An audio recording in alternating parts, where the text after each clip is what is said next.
All right, it looks like a few people are still filtering in, but let me get started. So welcome. It is our pleasure to launch, or for the first time, we're talking at the concept of leading digital transformation. So I'll talk a little bit later in this webinar as to why this has become a priority for us here at Smith.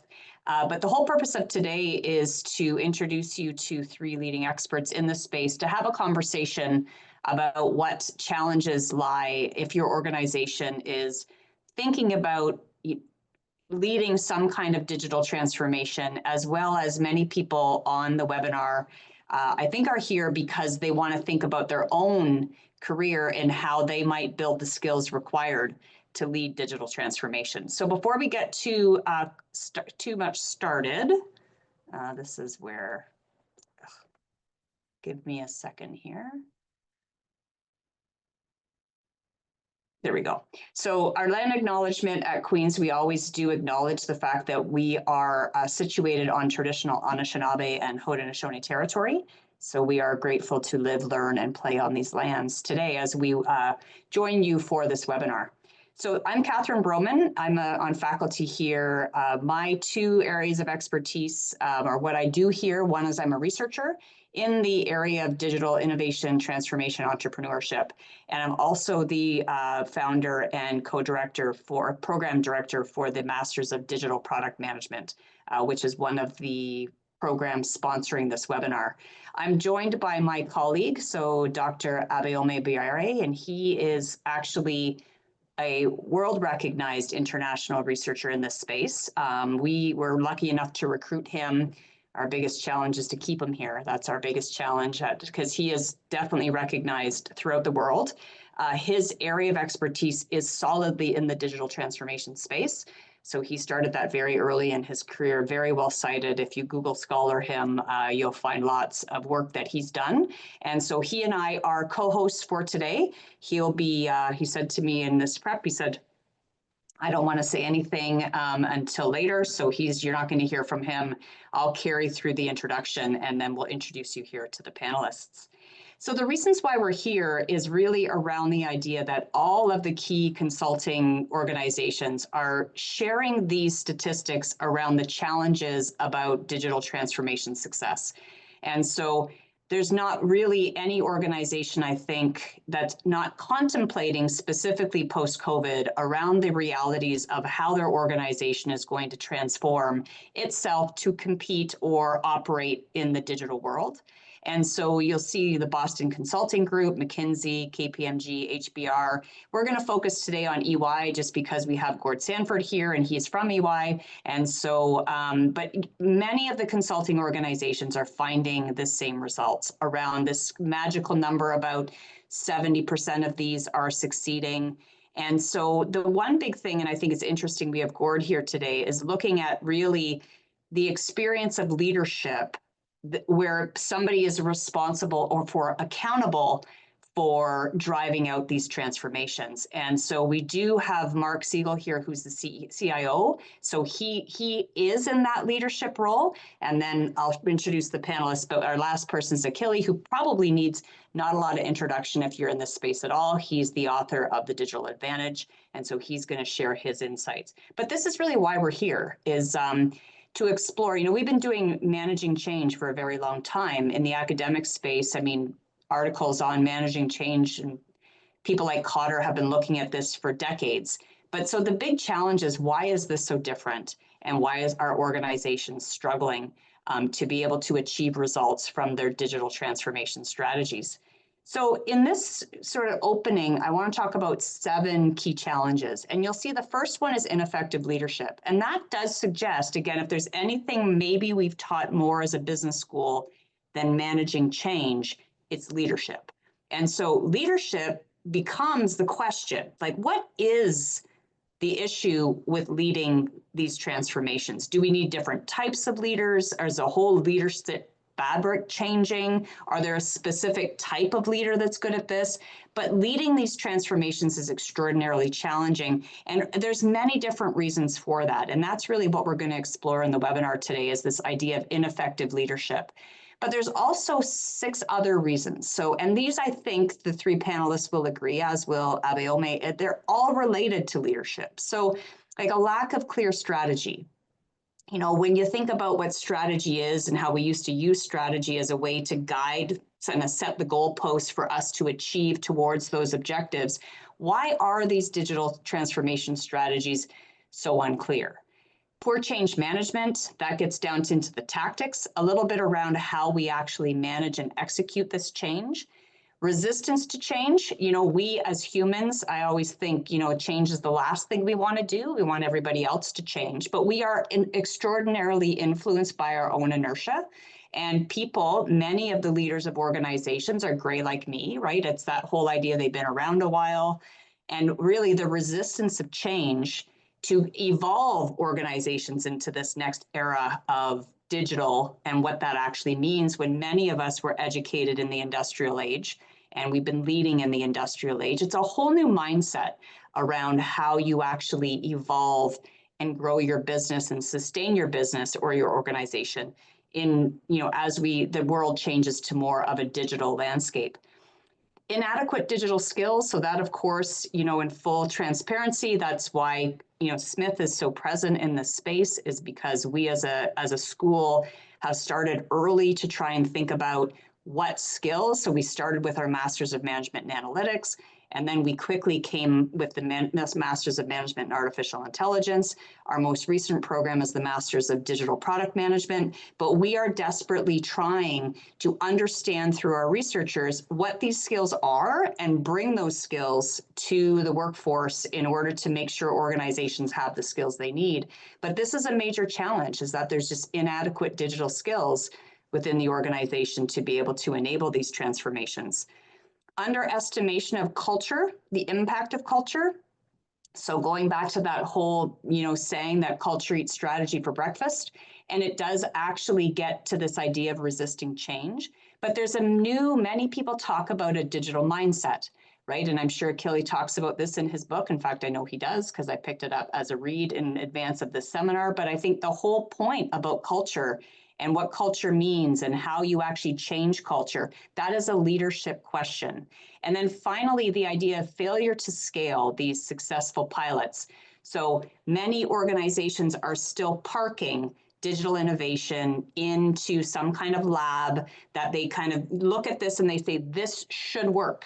And then they put it into the organization and they struggle to scale, you know, bring those benefits to scale. And I think the reason why the scaling piece becomes so challenging is because of, you know, the 5 things ahead of it, right? Lack of leadership, change management, all these other things.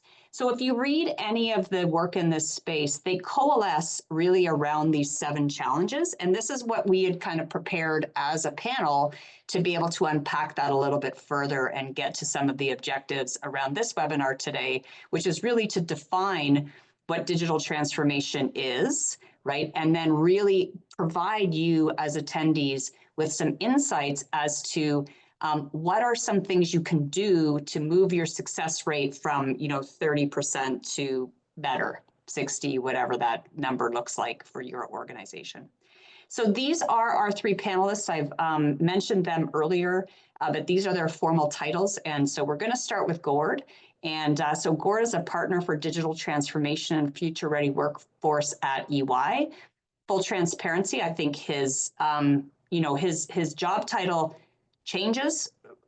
I think he's constantly chasing through his entire career, has been chasing down this, you know, new landscape. And so he's going to kick us off and give us a little bit of an idea of what EY research that they've done. They've done some research with Oxford that's quite interesting. So I'll get him to kind of lay down the landscape. Mark Siegel is a CIO of CBI Health. And so again, he is one of those professional executives that's trying to lead this transformation. So we did ask Mark to talk a little bit about his successes, but if you're lucky and he feels, willing, he might actually share some of his struggles. We wouldn't say he'd ever fail, but certainly I'm sure he's got some bumps and bruises along the way.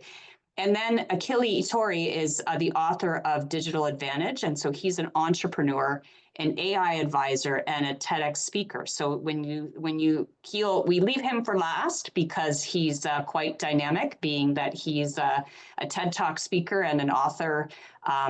It's his job to basically listen to Gord, Mark, kind of pull it all together and leave us with some key insights. That'll take about 20 to 25 minutes. Each of them is going to take about 5 to 7 minutes. Now, this webinar only works to, achieve its better advantages when you as an audience participate. And so you'll notice you do have a Q&A button on your interface. You can post questions throughout the webinar, so don't be polite. Ask questions, challenge us, do what you can, because when one of us is talking, 4 of us are doing nothing. And so those 4 people can certainly jump into that Q&A and get conversations started as a whole other channel for communication. So please do be active. Please do ask. There's no such thing as a silly question. There's no such thing as an irrelevant question. Please do bring your insights and make sure that you sort of take your own lead in terms of getting out of today's webinar what you want. So with all of that in front of you now, I am going to turn you over to Gord. And so Gord does have a few slides. And Gord, when you need a slide advanced, just let me know and I'll manage things in the background here. So over to Gord. Yeah, thanks, Catherine. That's awesome. And thank you so much for your kind words. I think I'll just start with like a second of intro. So as Catherine noted, I've been a consultant for most of my career, and I always kind of operated on the intersection of business and technology, driving large tech-enabled business transformation. About 15 years ago, I launched and built a large digital practice, and in doing so, I led digital strategies and digital transformations. But as Catherine pointed out, I was always looking to the future, and at that point in time, about 7 years ago, I started to realize that it's less and less of a technology problem. The technologies work. It's become more of a people problem. And so these 7 factors that Catherine outlined are directly aligned with why I started down this mission of creating future-ready workforce, because I felt like it was those kinds of things that was holding organizations back from achieving their objectives. Now, fortunately for me, and maybe fortunately for us on the call, EY did spend a lot of time in a very detailed study with Oxford. And the first phase of it was what evaluating large transformations, what made them successful, what made them fail. And to Catherine's point, similar to almost every other study, we found something like only 70% don't achieve their aspiration. Personally, I think it's a higher number if you really score against the original aspiration. I don't think they completely fail, but did they actually achieve what they were trying to do? And there was a period of time when I led a technology practice that I had a practice that would evaluate projects in flight and predict the likelihood of success. And what I learned there was I believed that our tool actually worked. And you didn't actually need the tool. I could go in and ask probably as little as 10 questions and predict whether it was going to work or not. So to me, it kind of got very confounding. Why is it so common, the reasons why people fail, but we keep doing it? And so what we found is it kind of revolves around these 6 things in our study, which actually are pretty highly correlated to the 7 things that Catherine said. There's like different wording. So if you want to really be successful in these transformations, my first and foremost, if there's like one thing you could take away, is you really need to focus on the human side of transformation. It's less of a technology conundrum right now. And so in doing, I think you have to make sure that you have the right team, that they're set up for success. And you're never going to have like your pick of perfect situations. So you got to make sure that you're putting in the supports around them to get people there. That's why I created Future Ready Workforce and something called Modern Government Academy, and what Catherine's doing really well with Queen's and evolving the curriculum, because we think there needs to be more people that are ready. The second part is this purposeful mission and meaning, not just a set of outcomes, but it's going to be a very emotional journey. It's going to be complicated and it's going to have its ups and downs. So people really need to be bought in and inspired to try to achieve that objective.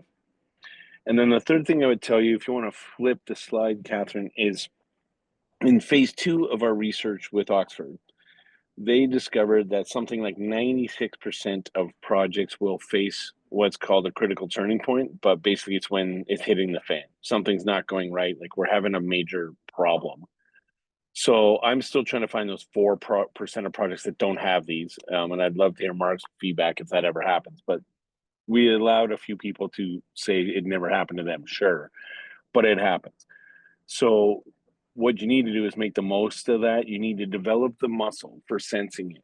Whenever a client asked me to do an assessment and whether and use my predictability tool, I knew they were already in trouble because by the time they've asked me, it's too far gone. Now I'd go do it anyway, but so you really need to develop this sensing and really understand the best way to sense health is actually looking at the people.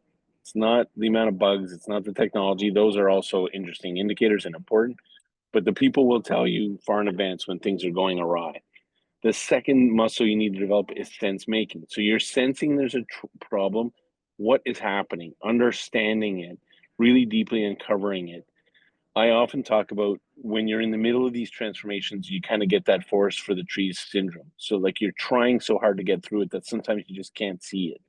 So really building that muscle. And then the third thing would be, how do we appropriately act? And not overact and not react. If these things are 100% predictable, then let's take it with some calmness and coolness and understand that these are probably there. But what we found in our study is if you react appropriately at these key turning points, you're going to increase your likelihood of success by 12 times. So those are the three things that I would leave you with in terms of like how to best prepare for transformation. I'll stop there, Catherine, and you can ask me more or pass it on. Do you want to talk about these Moore's laws, or do you not want to talk about this? Well, I guess what I would just say really quickly, I'll try to do this fast. If you're my age, what I can tell you, three things I can tell you for sure. Technology is evolving at an ever increasing clip. This doubling curve is getting to a point where it's actually taken off. So every doubling curve hits a real inflection point. The second thing I'll say is technologies conspire to create business revolutions. So in my time, I've lived through distributed computing, .com, digital, and now Gen AI. But at those periods, a series of technologies are changing the business normal, changing operating models. I always say it sort of changes the Fortune 50, the top, or the Dow 50, the top firms change. Now, what you can also say is that those revolutions are happening at a shorter interval, a predictably shorter interval. They're having a much broader impact. So we're democratizing IT each time, and they're having a much, and the time to full adoption is quicker. And so I point that out to say, I don't think we really adapted en masse to the digital normal when we're going to be deeply into it. We are already deeply into AI, and I believe the next big one is right around the corner. My guess is something like edge computing, where neural, quantum, IoT, big data all conspire to change things yet again. So that's what we need to be aware of. Now, two things I'll point out. Each one of these revolutions, like I said, further democratize IT. So it's less and less IT in a black box. It's more and more broad-based transformation that we're talking about. And we need to build the muscle in our organizations to be curious and to be constantly upskilling, which is why I built this Future Ready Workforce and Modern Government Academy offering, because the half-life of technical skills has gotten really short, and the need for these sort of enduring competencies that Queen's teaches so well is growing. And you never master, collaboration, communication, critical thinking. You need to continually be growing that. So that's my one leave behind, is like realize these trends from an older person who's been through it, that they're 100% predictable. This is not Nostradamus. This is all fact. And so you need to build that muscle of learning and growth and curiosity into your organizations. Yeah, and I wanted you to speak to this because, I mean, AB and I were just, that's what we call AB, by the way. Abiome, we just shorten it to AB. But him and I were just talking about this interesting difference between computing and digital, and how, so many audiences still want to park so much of this work in IT and computing, right? That the only people, even within Queens, right, the only people that can teach this stuff are sitting in the School of Computing.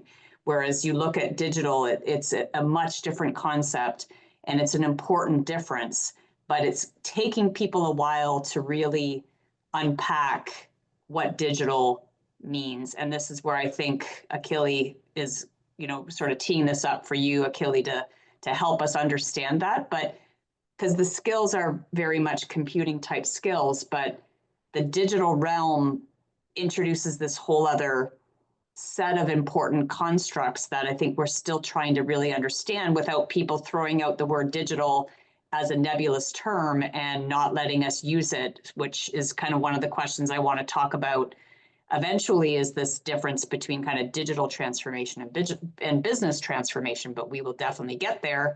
Then, of course, just the whole AI revolution. And then, as Gord said, is that a flash in the pan and we're going to be on to quantum and edge and all these other things. So it's hard to keep up.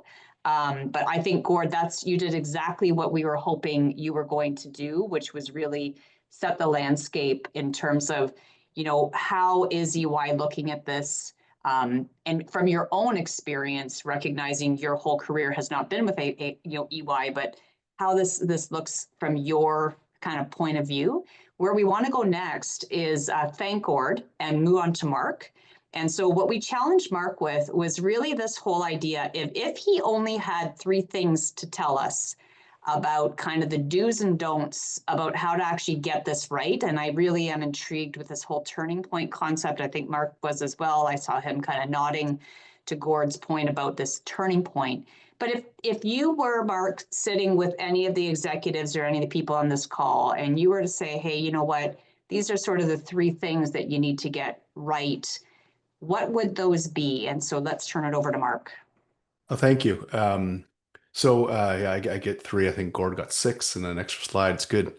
Um, it is hard to just distill it down. I would say the first thing I'd at least say with this transform, if it's truly a transformation, whether it's digital or AI, I know we're going to talk about this in a bit. If it's really transforming a business function, it needs to be led from the top, and specifically by the impacted group. So I know I have a career of being involved in many of these. It's usually hand in hand with a business function leader who owns accountability for the new function and how it's going to operate. So if it's not led from the top, it's not discussed in the executive suite. I know when I looked at this, when I came to where I am now, it's a conversation I had very clear with the CEO. If it's not being discussed at his table, I'm not interested, because it will not transform the function. It's going to be an IT project, and IT projects, they tend to be expensive, and they deliver on some sort of currency initiative, and maybe it's stability that you're chasing, but it doesn't necessarily transform the function unless the function is engaged in that process. So that's sort of number 1. Number 2, I'd say, is alignment on the goal, up, down, and across. I've heard me say in other forums, sell the change. You're going to sell the change all the time. You're always going to have to close the deal. And people need to understand, why is it impacting them? Why is it good for me? What's in it for me? Is it going to serve the customer better? Is it going to be easier for me to serve the customer? Am I an agent on the phone that's going to get transcription, next best action? What does that mean for me? How am I going to be able to do my job more effectively? To the board, why are you doing it? What's the investment? What's the expectation? What's the return? So really understanding that everybody's aligned on what the goals are, and you're going to have to continually have that conversation. And I think the last is be prepared to adapt, and once more with feeling. I'm with Gord. I can't see anything other than 100% of projects that are really transforming a function going through some sort of, I call it the pit of despair. When you're, oh my God, what did we do? We've broken everything. How is it working? Why is it not working the way we expected? When you put many years ago, we deployed an AI system for schedule optimization.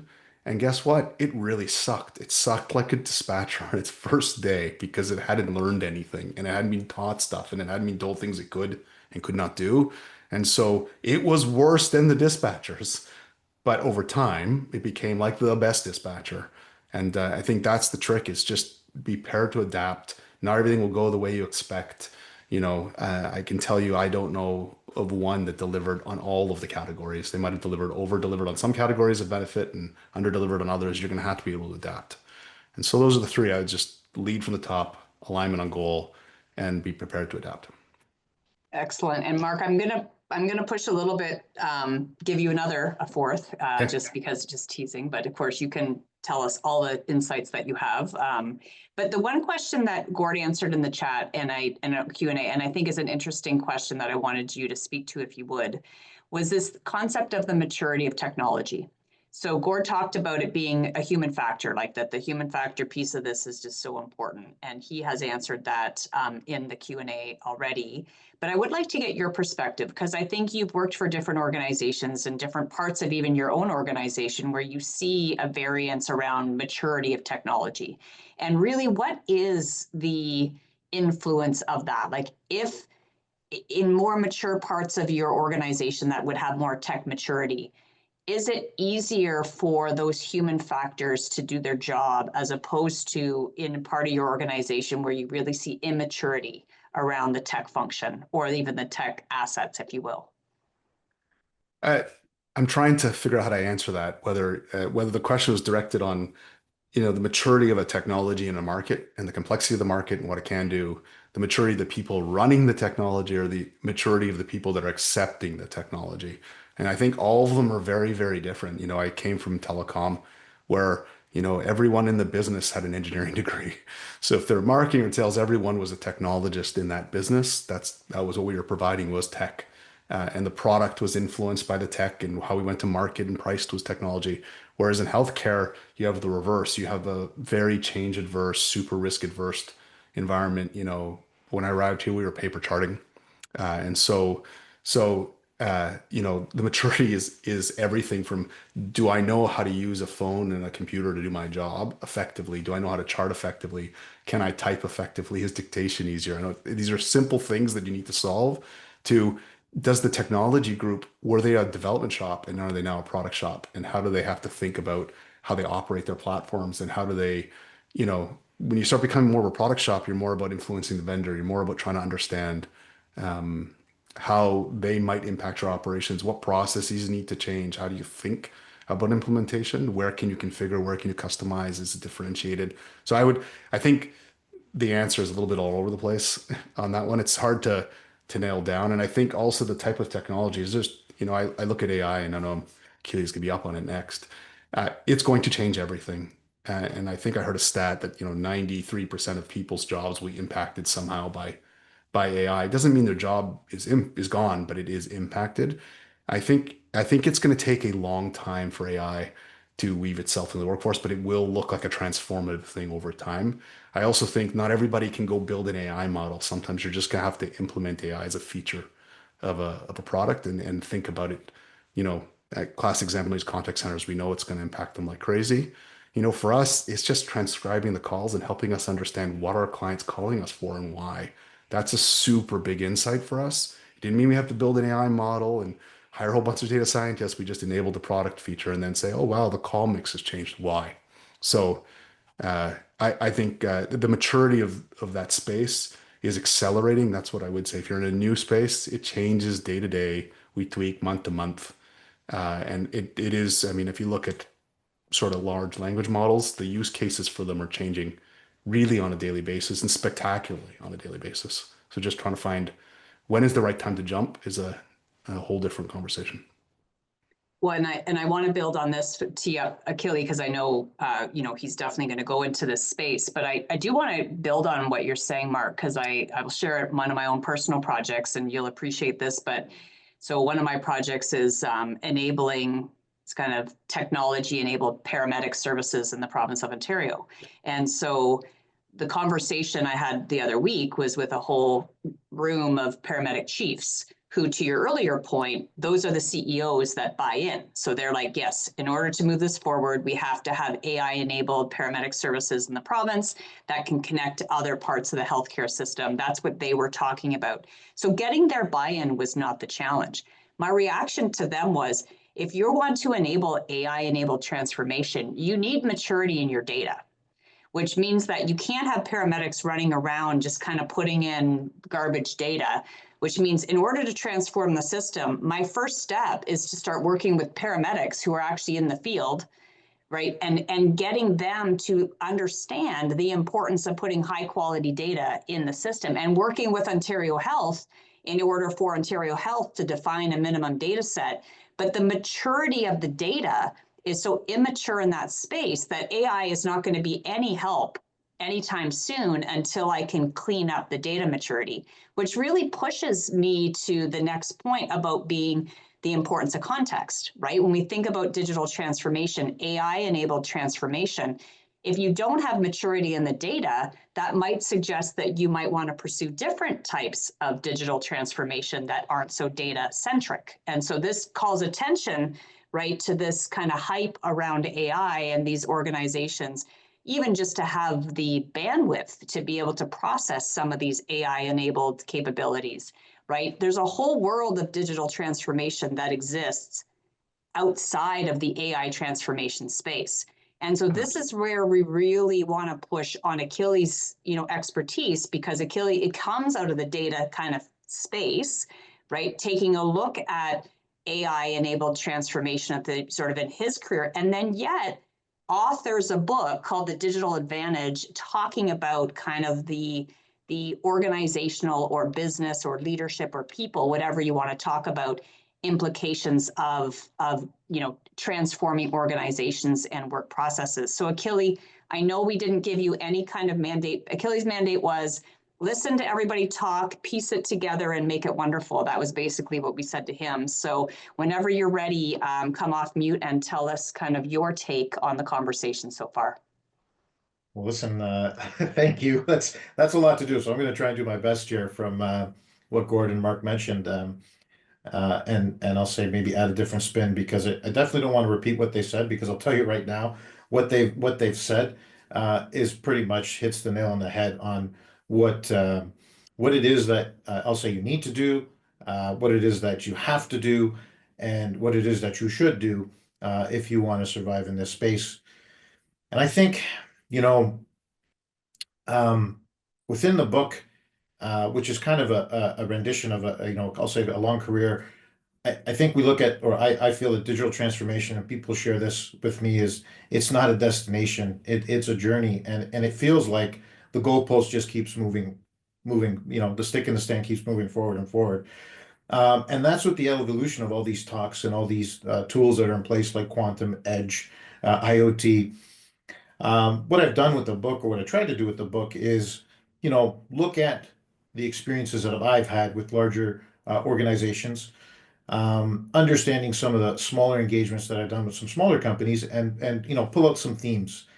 And I would tell you that the key thing, and I learned this earlier on with a professor, and it just resonates over time. You take the classes or you meet the people when you're younger, but then years on end, it kind of hits you. And Clay Gridgetson from Harvard always said, you need to think about jobs to be done. And if you look about his, innovation dilemma, and you just look at how he treats jobs to be done, I think it really enhances what any type of digital transformation is. So yeah, listen, you need to understand what the burning platform is. And every business has a burning platform or a problem they want to solve. The extent of AI or the extent of resources that you want to put to this really is something that needs to be assessed by the board, like we've talked about, or senior leadership, to understand if they want to make that investment or can make that investment. And that really resonates with, for me, three different themes that I'll say that I talk about in my TED Talk. I kind of lay out my view on things, where I focus on people, which is the focus of the book, which I would argue that it's probably one of the most important parts. Then you focus on processes. Without sound processes, your maturity level will probably be lower than the average. And I think technology's last, and that's no disrespect. I look at Mark and Gord. That's no disrespect to any technologist or anyone that works with these tools. But those are your three pillars or the third pillar is culture. Those are the three pillars that are going to make this successful. Is there one thing that's a magic bullet? No, I think those are the major themes. Things definitely go wrong. I actually have a chapter on it, so it's expected. I write a view on what I think good looks like. But quite honestly, I've had people write me and say, hey, did you think of this? Did you think of that? And it's interesting looking at other people's perspective, because this is a platform or a quorum or a space that, although we're on a hockey stick verge, I think the learnings, there's learnings available for everyone. But setting that governance piece, Catherine, like you talked about, and setting the right parameters so that you can be successful. I would argue that's a day one, like get that going. And if you're not in the boardroom, then you have to find your way into the boardroom to make sure that it's a strategic initiative with the company. Because if it's not, you just fall under another project that could go well, but quite arguably with all the unsuccessful transformation stories or projects that just don't deliver, you'll fall into a statistic. I don't know if that answers your question, Catherine, or if anyone wants me to lean in a little further on anything else, or if you have questions, I'm happy to answer them. But I really like Gord's view. I like that one slide. I like all your slides, Gord, but that one slide where you had all the different areas and the pillars that I think you built a practice around. That's really interesting. Like I'm going to go back and look at that a little further, because that definitely for me seems like very powerful. And Mark, I mean, I know you kind of touched upon it, but I think Mark is talking at a cusp of what he can actually get into, because he's been involved with some obviously large telcos that have done some tremendous things, but he's doing tremendous things in the healthcare space that, it's not just about from hard copy to soft copy. That transition piece, I mean, it's taken a certain amount of trust and commitment from him, from the business and himself, to get him from where he started to where he's at. And I just think these things are remarkable things to talk about. But there's definitely some pitfalls along the way, or the curve was definitely up and down. I wasn't there, by the way. I'm just suggesting that. I thought you'd jump in with a data quality comment for sure. Leading off, Catherine, I think one of the biggest challenges people think about AI is they're trying to jump from immature to like the end of the analytics journey. And I think there's a lot of steps in between, as in Catherine, you said it, we think the same way as we try to think about, we see 1 million people a month in our healthcare practice. And the question is how to use that data more effectively, whether it's falls risks or whether it's next course of action. Our challenge is getting everyone to record think of rehab, getting everyone to record the appointment the same way, to score the client's progress, to say, hey, if they did this exercises and took this course of action, they recovered faster. What does recovered faster mean? Strength returned.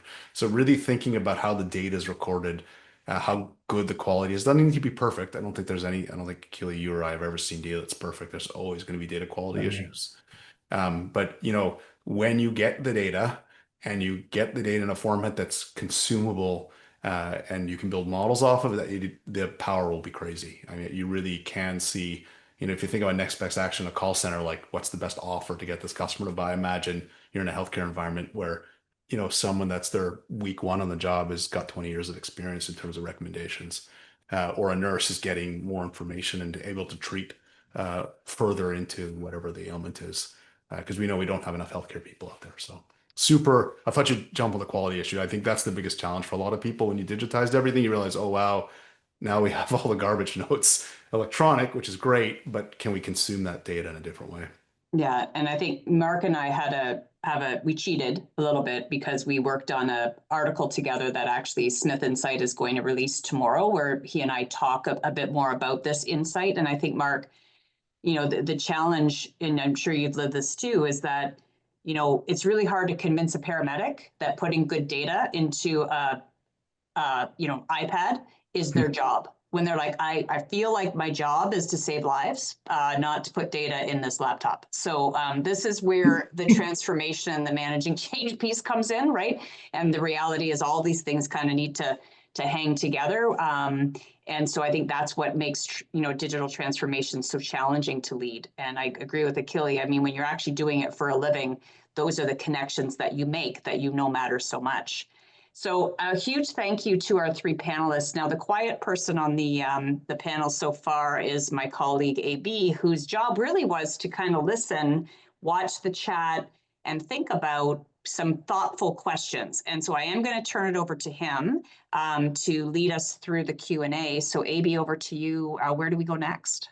Well, thank you so much, Catherine, and huge thanks to you, all the panelists. I think it has just been amazing to hear the depth of insight that you brought to this discussion today. One of the things I've observed is this considerable overlap in the ideas that we've heard today.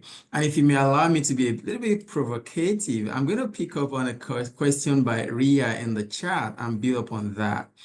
One of the things, in Catherine's slide, she mentioned that people's resistance is one of the core reasons why digital transformation fails.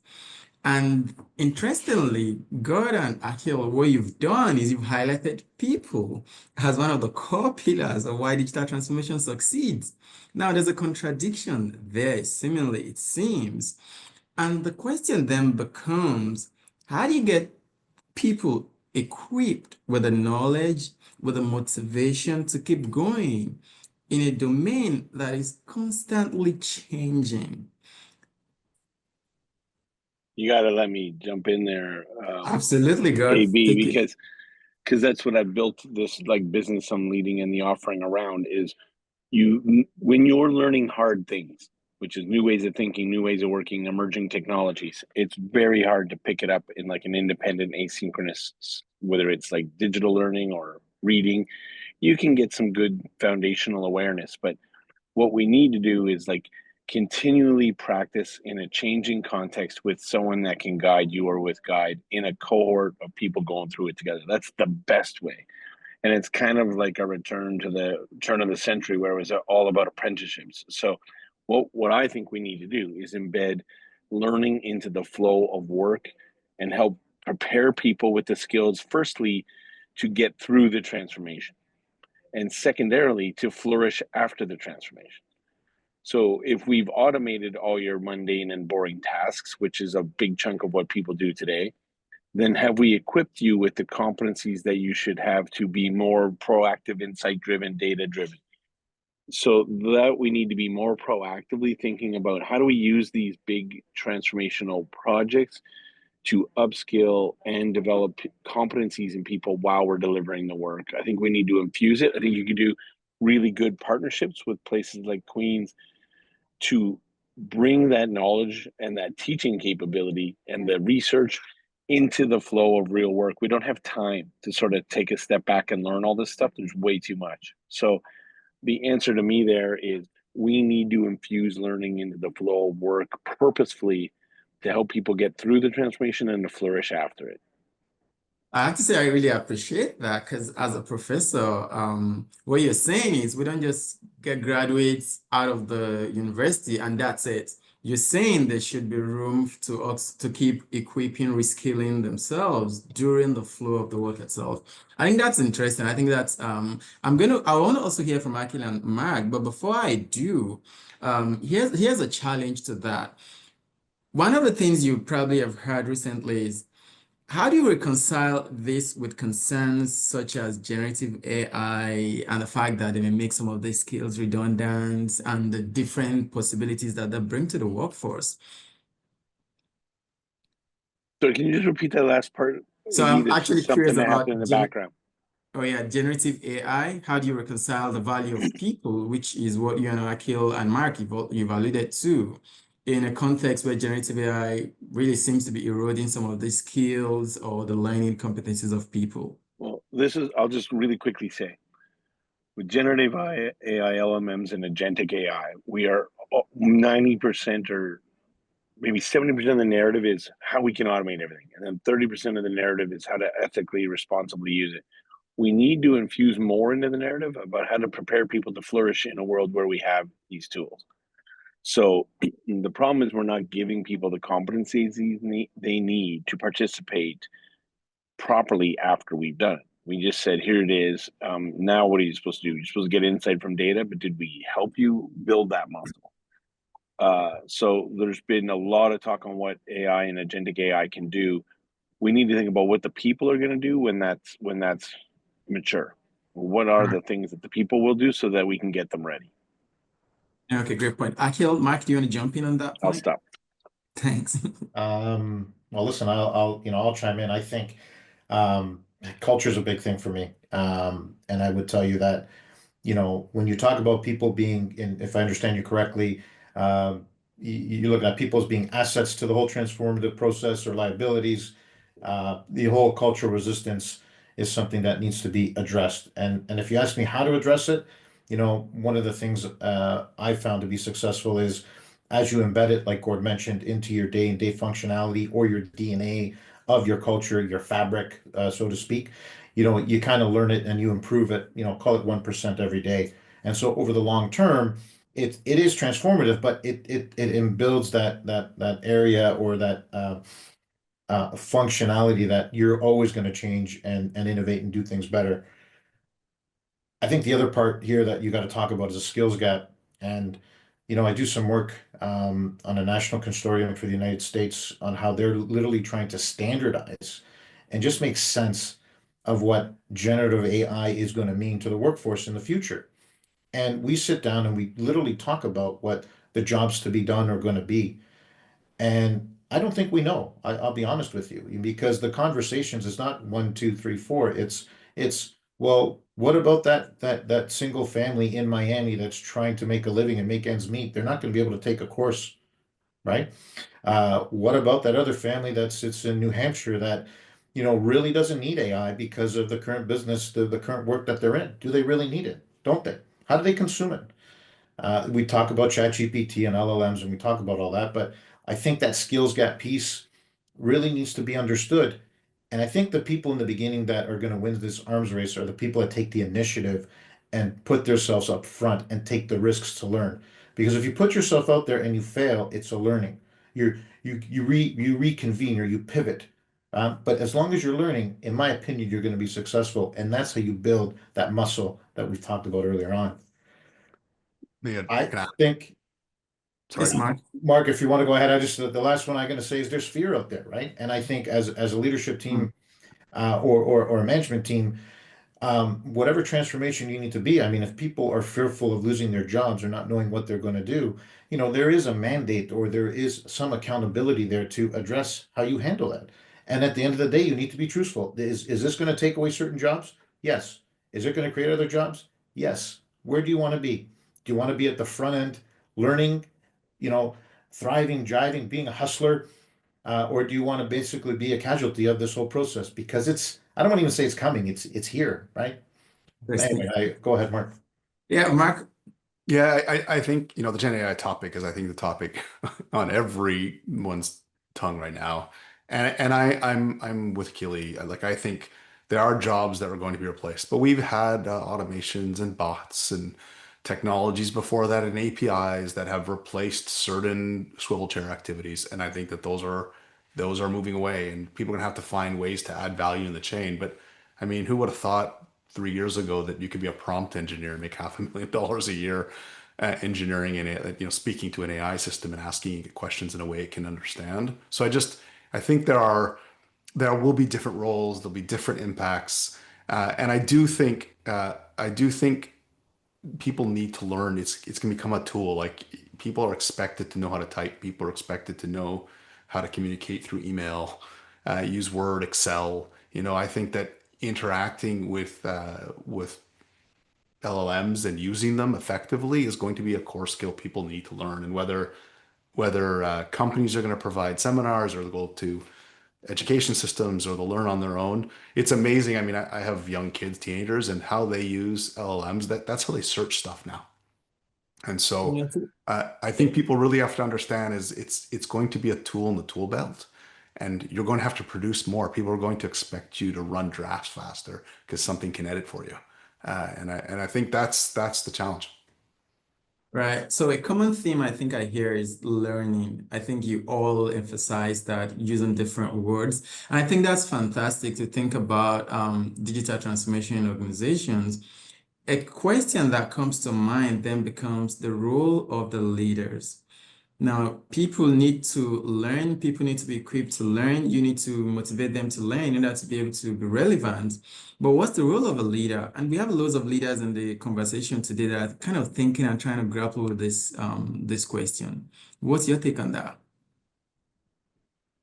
Am I starting because I'm the first off mute? Absolutely, Mark. You have it right in front of me. Yeah, I didn't unmute. I didn't mute myself again. Listen, change starts at the top. And I'll give you the simplest example I can think of. I think that every company out there decides they need to deploy Salesforce to manage their sales organization. If they have a sales organization, more than a couple of people, they're like, oh, we need Salesforce. We need a CRM to manage our folks, and we want people to use it. So then the question is, okay, we're going to use it to forecast sales and our funnel. And I don't know how many companies I've been at that our sales funnel is a 90% closure rate. So if we just pitched more, we would close more sales. No, people are putting it in the system at the last second because that's how they get compensated. And when you sit down with the head of sales, are they starting their meeting in Salesforce? Are they saying with their team, sitting with their sales team saying, hey, what are you pitching? Who are you talking to? Or are they doing it the old fashioned way with sheets on the paper and notes in a book? And so when you think about how important it is for the leader to, if they're using the system to change a behavioral change to track, like to manage the sales process end to end, they need to lead out of the system. They need to start their Monday morning meeting in the system looking at it. And so whether it's a system or it's a process or how they think about it, they need to think differently. They can't have their admin typing stuff into the system because they don't want to. If the person at the top doesn't lead from the front, show they're ready to behave in a different way, everybody else down the tree isn't going to do it. Like I don't know how to say it any other way. Your day is going to change if you're going to transform your business. And if you're going to manage it the same old way, nothing's going to change. Right. Good. Yeah, I think it's interesting that a couple of technologists by background are jumping in on leadership here. That shows like literally how important it is. What I would say is for most of my career, there was a generalized archetype of leadership, which was big charismatic figure, set the vision, get on my back, kind of, I will define everything, sort of command and control approach. And that was what most people who are leading today grew up observing, being role modeled.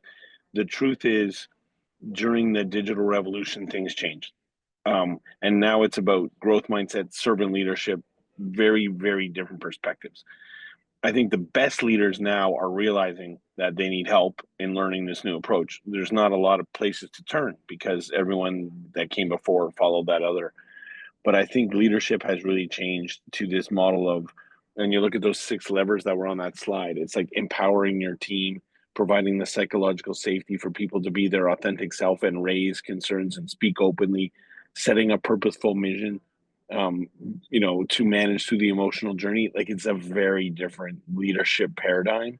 And I'm not sure that we've sort of adapted to be building people in that way. We talk a lot about these things, growth mindset, servant leadership, psychological safety. These are super common buzzwords, but we aren't building the tools to build leaders with those ingrained capabilities. And that's why there's like a pretty big leadership gap right now. Right. So I actually think leadership is important to marshal the people in order to get to the results that's desired. But here's the dilemma. What if the people are not willing to be led, regardless if you've been a servant leader, if you've been a charismatic, regardless of the model of leadership? What do you do? And I think there are leaders that are kind of trying to figure out, what do I do in a situation where people are just resistant? And I have examples from my research where this is one of the bottlenecks that companies are dealing with. Actually, Funny you ask me. My inside voice tells me you promote them to the customer, but I'll give you a different response. go for it. I think as leadership, you don't just sponsor the change, you got to orchestrate it. And so whether you're in at an advisor level to the CEO or the founder, or you're in the C-suite, you really need to be there to set the vision of what that transformation looks like. And when I say promote to the customer, if you treat people fairly and they understand that you're trying to build a sense of trust, not just some new tech, if you really take the approach of empowering people and investing in a culture that's sustainable, and conducive to what the organization does, you take the approach of, not just setting targets with your senior leadership team. When I talk to the people that work for me in some of the businesses that I'm involved with, you talk about the roadblocks. Their job is to clear them, right? My expectation with my construction company is if there's roadblocks with some of the larger companies that we work with, it's not to set a target. It's how do you enable these people to be successful? And that business is just renting equipment. That's all that is. I like that a lot. My father, I'll share something that, my father's no longer with us, Yes. but when he was running our business, it would be, you know, and it's in Italian, so it doesn't transcribe correctly, but it's removing the friction. It's really just getting down to the fundamentals and being involved. One of the things for me, I think I'm just a curious person. You know, a lot of people ask me, Achille, how do you know all this stuff? How do you stay on top of it? How do I do these things? To be honest, I just like learning and I'm curious.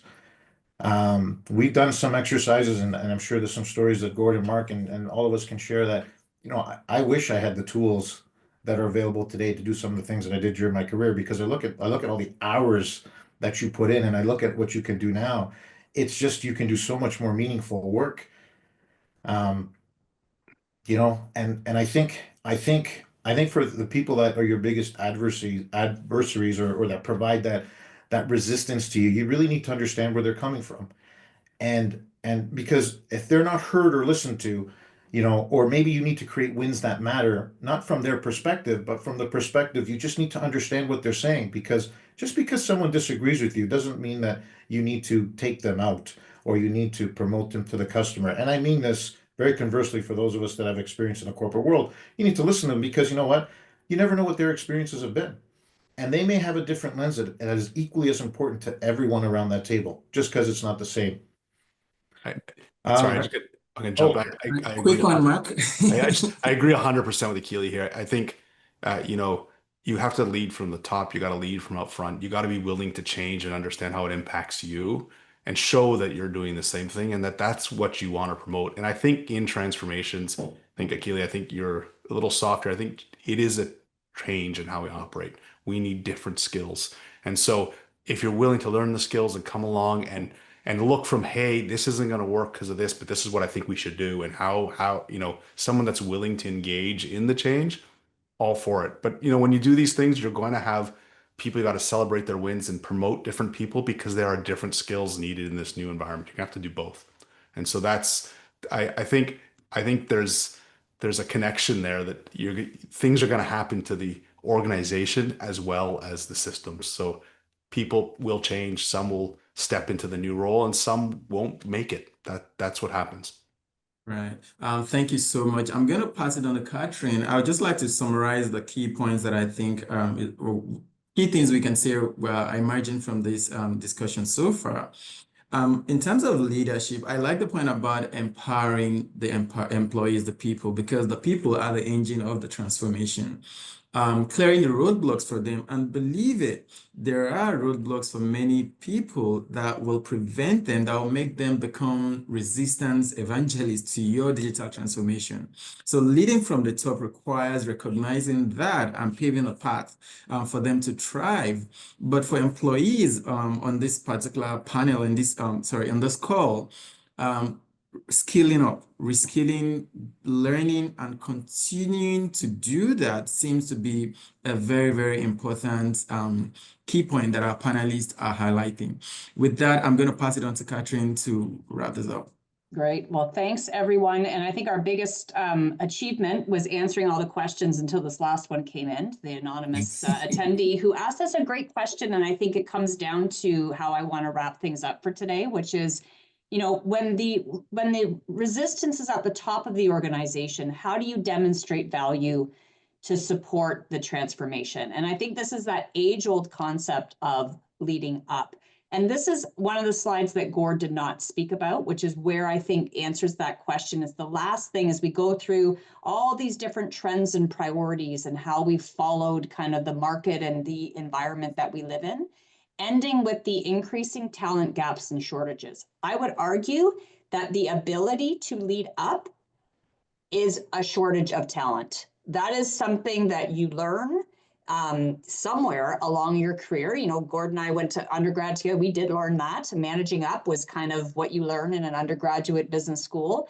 But I think learning it and doing it, two very different things. And so this is where I'll take the opportunity for us to just, you know, this is a Smith program, so we always like to be able to share what we're doing in this space. Two things before I let you go.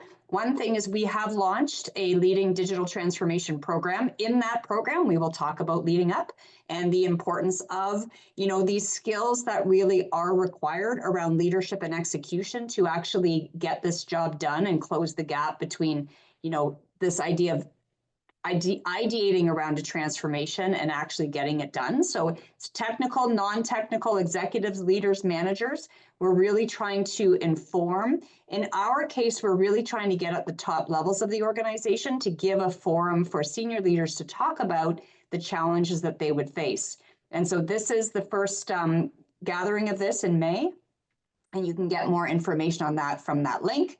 And then lastly, if you wanted to take a picture of this QR code, we also have a number of these different programs that we've designed specifically inspired by, at the time we didn't know it, but by the challenges in digital transformation. So you can take a picture of that QR code and learn about the different programs that we have here at the Smith School of Business that are really designed around this professional skills development, so you can take a lot of these while you work to continue your education. And so that's the end of my sales pitch. I do want to thank everyone for attending today. Specifically, I want to thank my co-anchor here, AB. It's always nice to do this with someone else. And most importantly, I want to thank these three panelists for spending their afternoon with us and also preparing all the preparation that goes into today. So please, everyone, enjoy the rest of your day. Stay tuned for more webinars in this space. And thanks again for sharing your time with us. Take care. Bye-bye.